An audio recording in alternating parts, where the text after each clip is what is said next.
Hello everyone, welcome to BEd study channel. आज हम लोग इलस्ट्रेशन स्किल के बारे में बात करेंगे, जिसे दृष्टांत कौशल भी कहते हैं। जैसे कि मैंने स्टिमुलस, वेरिएशन और एक्सप्लेनेशन और इंट्रोडक्टरी स्किल में बताया था कि आपको लेफ़्ट हैंड साइड ये 3 चीज़ें लिखनी है और राइट हैंड साइड ये 3 चीज़ें लिखनी है। ये आपको एज इट इज़ सभी स्किल्स में ऐसे करना है, फॉलो ही इसको करना है। फिर आप इलस्ट्रेशन स्किल के बारे में लिखेंगे कि नेम ऑफ द स्किल आपकी कौन सी है। कंपोनेंट्स लिखेंगे। कंपोनेंट ज़रूरी नहीं है कि आप 7 ही लिखें या फिर 5 लिखें, आप 10 भी लिख सकते हैं, 12 भी लिख सकते हैं।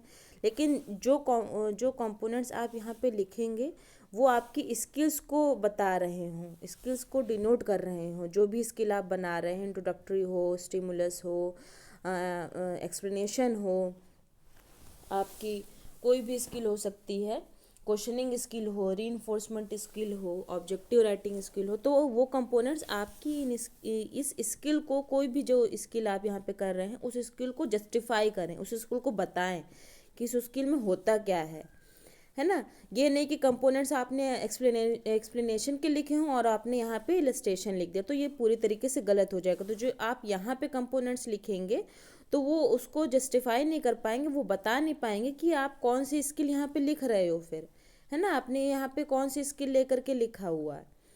तो आप स्किल को लिखेंगे, जो भी आपने कंपोनेंट से लिए हुए हैं अपने स्किल के अकॉर्डिंग, वो यहाँ पे लिखेंगे कि इलस्ट्रेशन में क्या होता है। दृष्टांत कौशल जिसको कहते हैं हम हिंदी में, मतलब कि पिक्चर्स दिखा करके हम बच्चों को बताएंगे, उनसे क्वेश्चन पूछेंगे। वही है कि एग्जाम्पल्स जो हैं वो रिलेवेंट होने चाहिए आपके कंटेंट से, आप जो पढ़ा रहे हैं।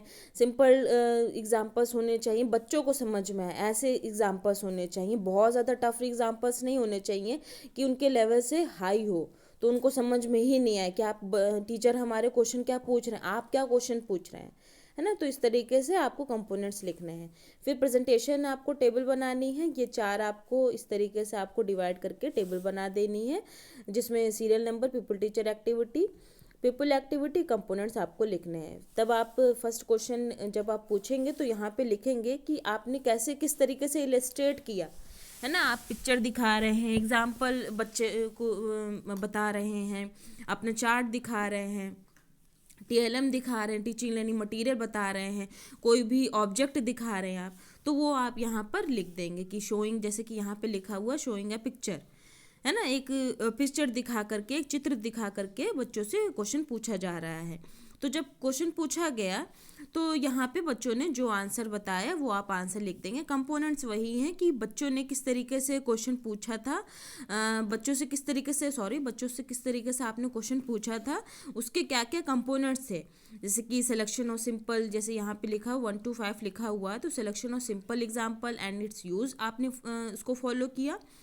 फिर आपने सेकंड कंपोनेंट को फॉलो किया, selection of interesting example and it's use, ठीक। फिर आपने फिफ्थ कंपोनेंट को फॉलो किया है, important of people teacher, importance of people teacher, ठीक है। तो आपने इस कंपोनेंट्स को बताया हुआ है। फिर इस तरीके से ही आप सेकंड क्वेश्चन पूछेंगे। सेकंड क्वेश्चन पूछने के बाद जो यहाँ पे कंपोनेंट्स हैं वो कंपोनेंट्स आप वहाँ से देख के लिख देंगे कि कौन से कंपोनेंट्स आपने यहाँ पे फॉलो किए हुए हैं।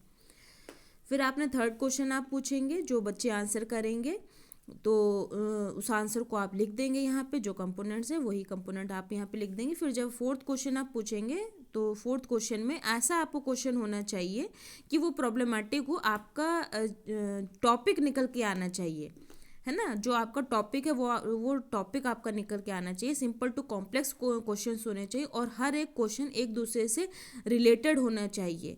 ये नहीं कि आपने पूछा है कि वाटर का फार्मूला क्या है, केमिकल फार्मूला क्या है, फिर आप वाटर के यूजेस पूछने लगे, है ना। स्ट्रक्चर फिर क्या है, कैसे दिखता है, कितने हाइड्रोजन एटम होते हैं, ऑक्सीजन एटम कितने होते हैं। तो ये इस तरीके से रिलेवेंट क्वेश्चन होने चाहिए, बिल्कुल एक क्वेश्चन दूसरे से अलग नहीं होना चाहिए, है ना। तो सिंपल टू कॉम्प्लेक्स की तरफ चलना चाहिए और जो क्वेश्चंस हमारे होने चाहिए एक फ्रीक्वेंसी में चलने चाहिए, एक दूसरे से रिलेटेड, एक दूसरे से कनेक्टेड होने चाहिए।